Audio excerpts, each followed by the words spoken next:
Your reigning Eastern Conference champions had an opportunity to go up 3-2 on the MVP, Joel Embiid and the Philadelphia 76ers.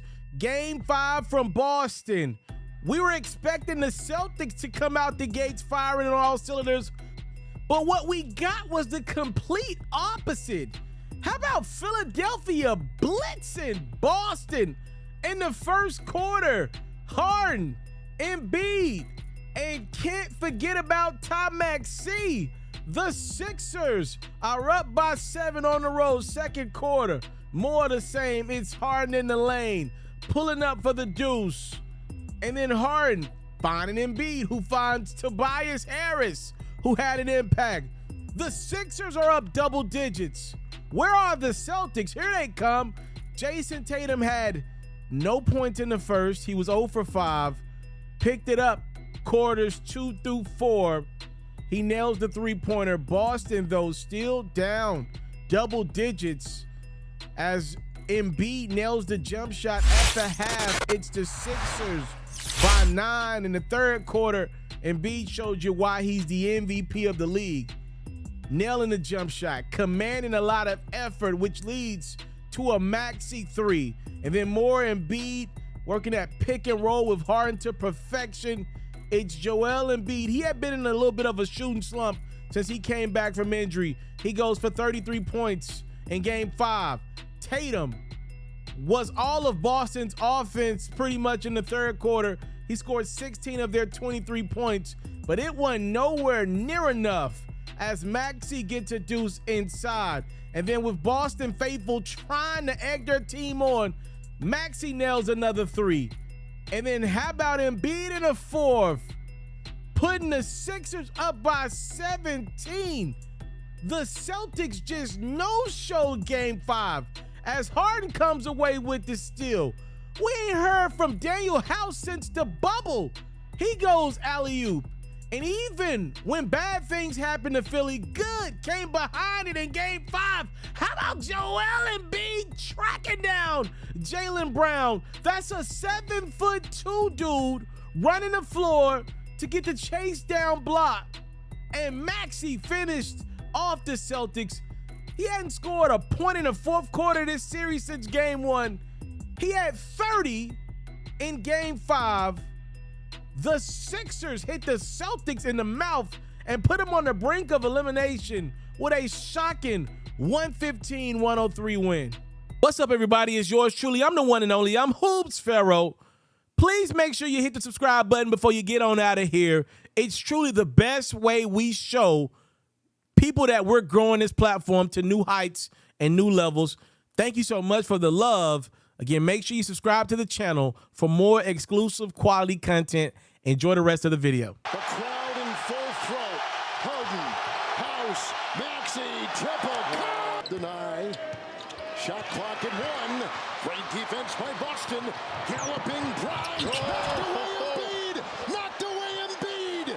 What a block from behind. 5 block shots. This is a very important moment in the Jayson Tatum and Jaylen Brown era in Boston. It's my opinion.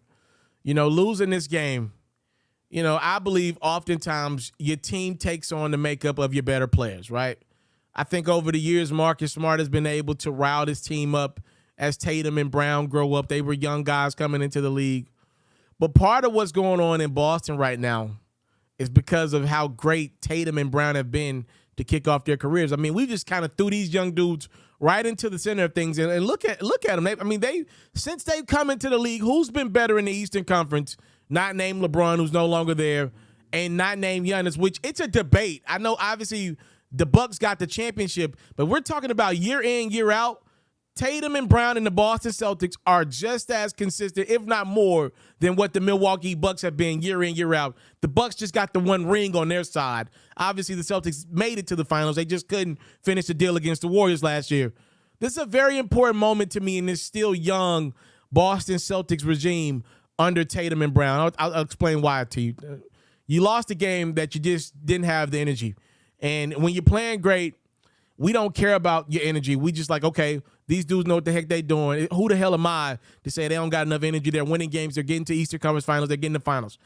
But coming out lethargic in this game 5, a game that I thought the Celtics were going to win, going away, by the way. They did not.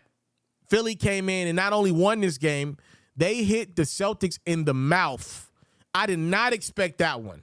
I did not expect that to be such a disparaging energy difference between the Celtics and Sixers. We just hadn't seen that from Boston in big moments over the last couple years. I thought they were past that point. I think it just speaks to how important Ime Udoka was to where Boston was growing. That is such an awful blow to what they have going, which was losing Ime Udoka. And in the last video, I feel like I didn't say what I wanted to say properly, so I want to clean up something I said. I believe the Celtics should have strongly considered after this year, kind of, gauging Ime Udoka after suspending him for an entire year and seeing, kind of reevaluating that situation before they just let him go. That's a huge blow. And if they weren't going to move on from, if they were not going to give Ime another chance, this Joe Mazzulla decision, the man is explaining himself after every game. After every game, there's a new quote with Joe explaining his decision to do something or not do something down the stretch. That's not good.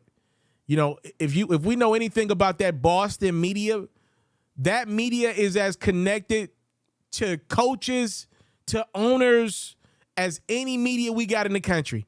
Keep in mind, a lot of those reporters that are covering those Celtic games are also some of the reporters and journalists that covered the Patriots, the Tom Brady era, the Bill Belichick era in New England over the last 20 years. And I bring that up for a reason. We heard a lot of leaks towards the latter part of that Patriot regime. So when you see these Celtics reporters asking Joe Mazzulla specific questions like, why did you not call a timeout in game 4?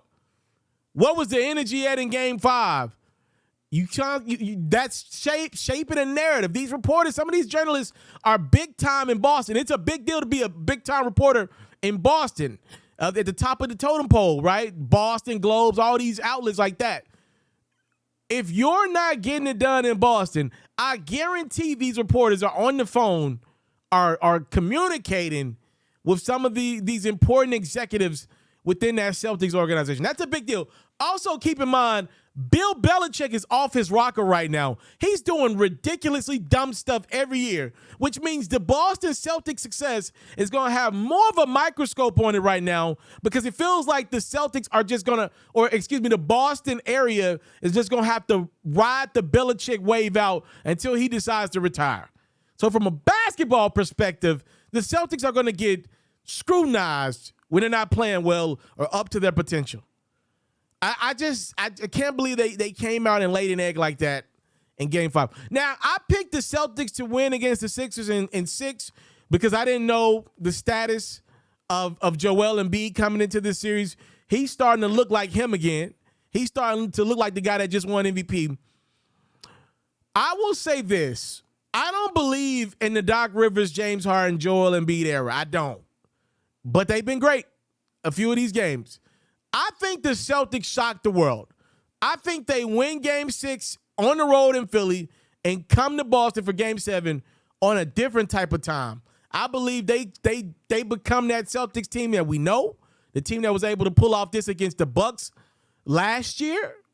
I believe the Celtics win this series still in 7 games. I'm not one of these dudes that comes off his picks after one game. That's not me. I stick with mine. Most more times than not, I stick with my picks. So I think the Celtics are going to shock everybody and beat Philly in 7 games. I think some of these Sixers that play loose in game 5 are going to be super tight in game 6 and even more tight in game 7. I do believe that. I think the pressure is going to be on Doc, Harden in a contract year, Embiid off an MVP, Ty Max in a contract year. Tobias Harris most likely will be on the move if the Sixers don't get it done.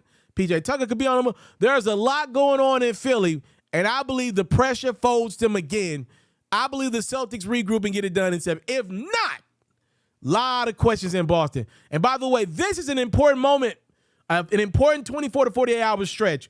We're about to get these all-NBA teams. Assuming Tatum and Brown make all-NBA teams, they're going to be eligible for pretty much both $300 million apiece. A lot of money to give two guys. A lot of money. And you believe they're going to give it to Tatum. You don't know where Brown's going to be at. If Brown makes an All-NBA team, he's eligible for every cent of that money, and he's going to collect it. I believe that about Brown. He ain't giving nobody any discounts, especially with his name being involved in trade rumors over the last few years. I'm interested in the next couple days to see where the Celtics end up. This is an important stretch for a team that was fresh off a finals run 10 months ago. I'm out.